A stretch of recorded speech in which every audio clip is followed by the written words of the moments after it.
যে নারীর পিতৃ পরিচয় নেই, গোত্র বর্ণ কুল নেই, স্বামী নেই, সন্তান নেই, সেই নারী এক ভয়ানক অন্ধকারের বুকে সদর্পে দাঁড়িয়ে সুতীব্র ঘোষণায় বললেন, অহম দুর্গে।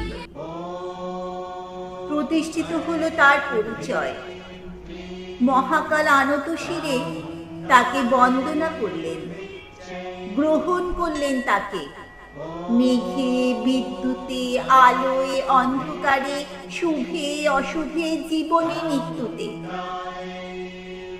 যে মেয়েটি পরিচয়ের চালচিত্র নিয়ে চলে সমাজের অন্ধকারিতে, তমুকের কন্যা, তমুকের স্ত্রী, কুল বর্ণ গোত্রে গড়া প্রতিদিন প্রতিদিন তার আঁচল ছেড়ে প্রতিনিয়ত তার নিথর হাতে ভাঙা শাখায় পরাজয়ের গ্লানি ঘুরে ওঠে। তার খণ্ডিত দেহের ওপরে মহাকাল আর্তবিলাপ করেন, জাগো জাগো জাগো জাগো বলে।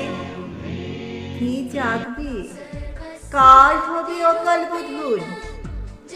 অতৃপ্ত পিতৃকুল, দু চোখ ভরে দেখো, জেগে উঠেছে মেয়ে, তার কুল গোত্র বর্ণকে পদদলিত করে, সমাজের কাঠামো ভেঙে সম্পর্কের চালচিত্র ছিঁড়ে বেরিয়ে আসছে ভয়ঙ্করী, উদযাপন করতে তার অস্তিত্বকে। মহাকাল আনত স্বরে প্রশ্ন করবেন, কে তুমি? রণদুন্ধুবির তালে কালোর বুকে আলোর প্লাবন এনে অনন্তের দিকে তার ত্রিনয়ন মেলে সে ঘোষণা করবে, অহম দুর্গে, অহম দুর্গে।